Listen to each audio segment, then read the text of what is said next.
Halo semuanya, kembali lagi sama gue Juri di sini. Di kesempatan kali ini gue bakal bahas salah satu isu yang memang lagi hangat-hangatnya di perkomunitasan Cardano, yaitu adalah Cardcharter versus SundaeSwap. Jadi mungkin bagi teman-teman yang belum tahu, Cardcharter itu apa? Cardcharter itu adalah Launchpad Accelerator yang memang nge-launch project-project Cardano. Tapi memang mereka itu sekarang build up-nya masih di Ethereum Network. Sedangkan SundaeSwap itu adalah DEX yang launch di Cardano. Nah, jadi itu ada dua entitas, satu Cardcharter, satu lagi SundaeSwap. Nah, sebelum itu mungkin kita tarik dulu tarik ke belakang tentang historinya. Jadi Cardcharter ini itu pertama kali muncul sehingga dulu di bulan Februari dan sampai bulan April mereka akhirnya ngeluncurin project token karena kan mereka launchpad dia tuh luncurin project-project seperti itu. Nah, udah kayak gitu di bulan 4 itu Cardcharter kan mereka kan launchpad. Jadi mereka ngeluarin project-project. Mereka ini juga mengannounce bahwa mereka akan luncurin DEX-nya sendiri. DEX itu Decentralized Exchange. Jadi memang kayak misalkan teman-teman tahu bisa search Uniswap, PancakeSwap untuk kurang lebih kayak gitu. Jadi memang buat tempat pertukaran lah Decentralized Exchange seperti itu. Nah, di tanggal 25 April mereka launch nih mengumumkan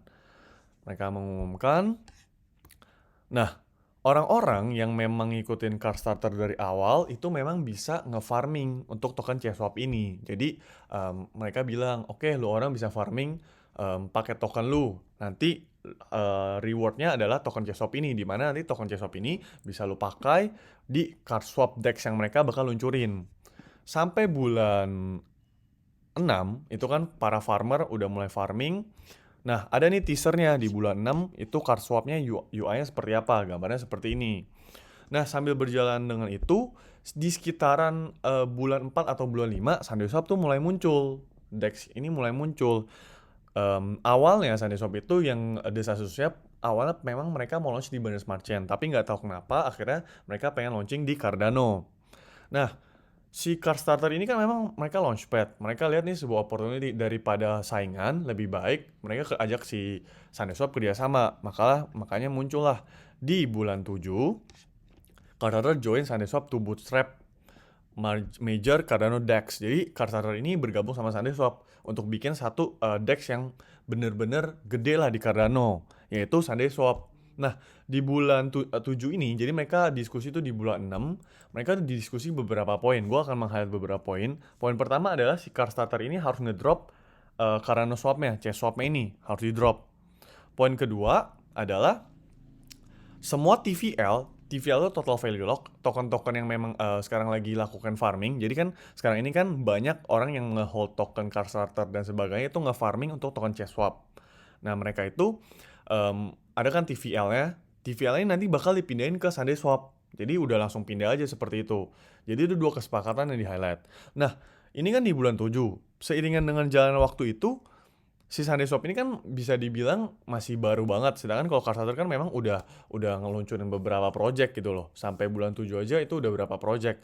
Mereka ada satu permasalahan dari yang gua cari tahu itu adalah mereka kurang dana. Makanya si Carstarter kasih pinjam 200 ribu US kalau nggak salah.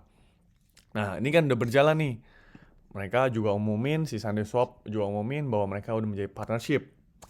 Nah, setelah itu, ini belum nyampe drama ini. Di bulan 9, akhirnya SundaeSwap ini juga di-funding sama si apa namanya? Sivan ini bagi teman-teman yang nggak tahu adalah VC yang advisernya adalah Charles Hoskinson, yaitu adalah founder of Cardano. Nah, mungkin poin yang gue mau highlight lagi, sebenarnya kerjasama ini yang mereka lakukan di bulan 7 ini sebenarnya itu membawa keuntungan banget untuk SundaeSwap karena dapatlah exposure dari Carstarter punya komunitas dan sebagainya sampai akhirnya dilirik nih sama si Sivan gitu loh. Ini bakal menjadi sesuatu yang besar banget gitu loh. Dari awal Sunday itu nggak ada yang recognize lah. Kalau Carstarter memang mereka udah bikin komunitasnya sebagus mungkin. Jadi memang balik lagi sih kayak SundaeSwap ini bisa dibilang posisinya cukup diuntungkan karena dari komunitas Carstarter dan project-project yang launch itu mereka udah tau lah kredibilitasnya. di saat itu. Sampai akhirnya ada major VC seperti Sivan ini mau funding ikut invest di sana untuk mendukung SundaeSwap sendiri. Lalu ada juga Double Peak Group juga nih dapat investment ke mereka invest ke SundaeSwap. Nah, ini di bulan September. Nah, lalu drama itu mulai dari mana sih? Drama itu mulai jadi mestinya kan ini kan mereka dapat funding di September. Di Oktober itu mestinya si SundaeSwap nih launching. Jadi kalau teman-teman lihat ya, mereka kan bikin kesepakatan nih. Kita ini berdasarkan TVL Total Value Lock. Di bulan Juli mereka kerjasama kurang lebih TVL di kisaran ya asumsi 60 million lah. Abis itu di bulan Agustus ini kita asumsiin si VC tuh ngeliat nih anjir apa namanya TVL-nya si Carstarter gede banget, apalagi nanti kalau bakal dipindahin ke SundaeSwap di sekitar 100 million, makanya itu lagi peak-peaknya, bisa dibilang 2021 tuh lagi bullish seasonnya lah di area sini. Nah akhirnya kan di September ini VC mulai announce lah kayak Sivan sama apalagi Double Peak Group, mereka informasikan bahwa mereka invest di SundaeSwap. Ini masih di kisaran 50-60 million lah. Nah, drama itu mulai di poin bahwa mestinya kan launching di Oktober. Di Oktober aja si SundaeSwap itu maksudnya TVL Carstarter sendiri itu masih di kisaran 60 million. Sedangkan sekarang itu TVL-nya paling di kisaran berapa nih? Di Januari tuh 20 million. Jadi hampir kurang 3 kali lipat. Nah, inilah mulai dramanya di sini. Jadi SundaeSwap itu kan launching di tanggal 20 Januari 2022. Jadi ada foto nih 20 Januari 2022. Nah, kalau ini kan teman-teman lihat ya, gue kasih dulu. Mereka launching di 20 Januari. Di tanggal 18 itu si CEO-nya Carstarter ini terima email bahwa kesepakatannya mereka ini diturunin dari 150 jadi 10 million. Nah, jadi mungkin gue tarik garis ke belakang lagi. Kesepakatan apakah CSwap ini tuker ke SundaeSwap itu mereka nggak bisa disclose karena ada NDA, non-disclosure agreement. Jadi itu kesepakatan yang memang nggak boleh diungkapkan lah sebenarnya dapat porsinya berapa persen dan sebagainya. Nah, balik lagi ke screenshot yang ini nih di bulan Oktober, 31 Oktober. Kalau teman-teman lihat tuh mestinya memang dialokasikan sekitar 7,5% dari total supply, yaitu sekitar 150 million tokens. Tetapi tiba-tiba tanggal 18 Januari, nggak tahu tanggal 17 atau tanggal 18, si orang SundaeSwap ini email ke si Carstarter. Oke, gue turunin apa yang kita janjikan dari 150 million ke 10 million. Nah, dia bilang, kalau alasannya sih, si teman orang Sunday bilang, TVL itu berkurang banget. TVL tuh yang tadi gue jelasin. Kita buka lagi, TVL ini kan di bulan Januari itu paling cuma 10 million.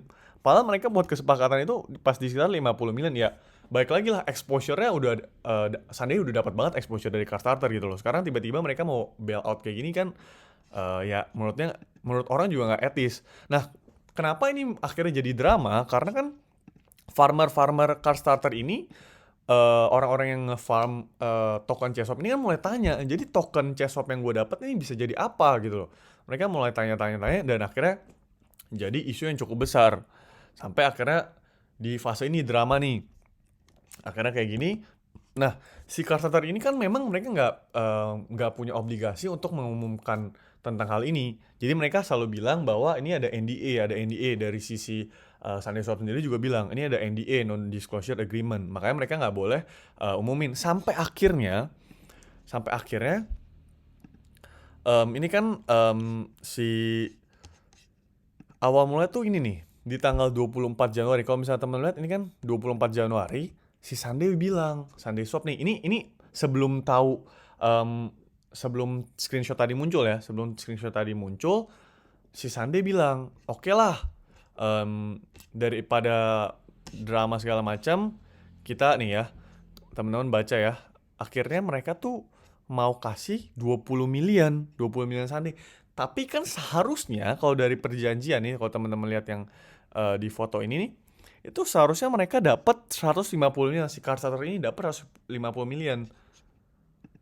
Nah, si Sunday ini bilang, karena kan ini skenario adalah si Carstarter ini nggak bisa umumin kesepakatan mereka seperti apa. Si Sunday juga di push terus. Jadi kan nih diskusi mereka tuh terjadi di back lah, jadi kita nggak bisa tahu. Akhirnya si Sunday ini tiba-tiba bikin nih di Medium informasi bahwa 20 million lah kita kasih alokasi ke Kickstarter, yang dimana seharusnya kesepakatannya itu 150, makanya screenshot ini keluar.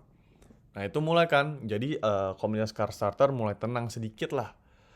Nah akhirnya udah ngomong sebanyak lebar, bisa dibilang nih sebenarnya si Sunday ini nggak mau image-nya tercoreng. Kenapa? Karena kan memang sebenarnya mereka udah bikin kesepakatan sama si Kickstarter 150 million. Tapi nggak tahu nih apakah alokasinya berkurang. Banyak yang berspekulasi bahwa sebenarnya kesepakatan 150 million itu di bulan di bulan Oktober, bukan di bulan Oktober sih. Mereka kan udah buat kesepakatan itu dari jauh-jauh hari, dari bulan dari bulan Juli, ya kan? Dari bulan Juli mereka udah buat kesepakatan. Terus kan memang kalau tadi di awal gue ada bilang nih, ada Sivan yang masuk, ada Double Pick Group yang masuk. Kita nggak tahu nih apakah Sunday Swap ini mengatur portion untuk visi-visi untuk masuk. Jadi di tokenomics-nya di cater, disesuaikan, kita juga nggak tahu. Ada sih beberapa spekulasi yang beredar bahwa itu memang gara-gara beberapa visi yang masuk ini. Nah, kembali lagi, jadi si Sunday Swap ini mau supaya mereka image-nya baik lah, mereka bilang aja 20 million lah kita kasih ke komunitas Kickstarter. Padahal yang sebenarnya mestinya 150 million. Akhirnya abis mereka keluarin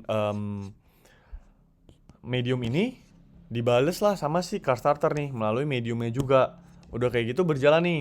Akhirnya dari komunitas mulai ngepush sampailah di fase akhirnya kenapa gue mau mulai bahas ini, karena kemarin itu di gue lupa tanggal berapa, kayaknya baru 2 hari yang lalu, di 4 Februari kalau nggak salah, tuntutan dari Kickstarter ke Sunday Swap itu muncul, akhirnya keluar juga. Nah, kalau misalkan di tuntutannya sendiri, ada beberapa poin yang mungkin gue akan bahas. Nanti mungkin gue akan taruh linknya di bawah. Teman-teman mungkin bisa baca nih terkait dramanya mereka. Jadi sebenarnya kalau misalkan ditanya ada nggak sih sebenarnya kontrak yang mereka sign?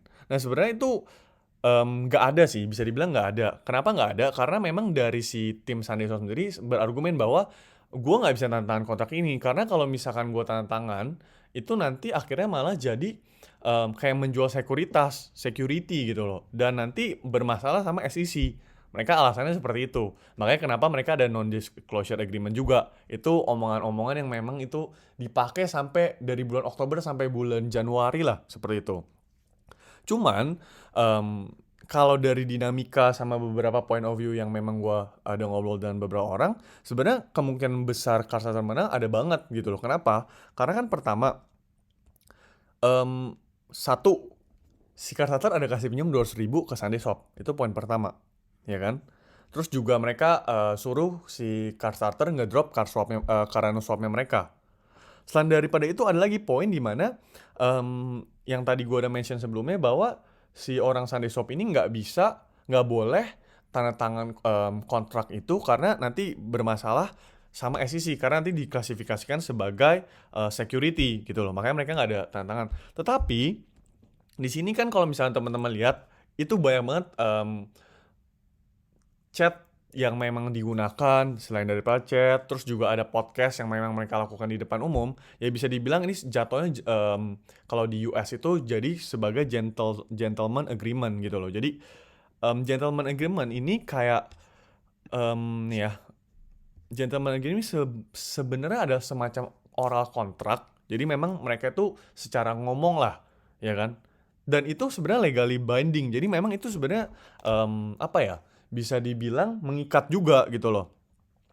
Nah pada akhirnya sih menurut gua, kenapa gua bahas juga, menurut gua ini bakal jadi menarik banget karena memang sampai kemarin itu juga akhirnya si Charles Hoskinson akhirnya keluar muka, dia lakuin podcast, terus juga address isu ini. Nah sekarang kita tinggal lihat aja dari tuntutan ini bakal bagaimana, karena terlalu banyak pihak yang terlibat, terlalu banyak orang yang udah invest di baik dari Kickstarter, ikut farming Chesswap, di Sunday Swap juga.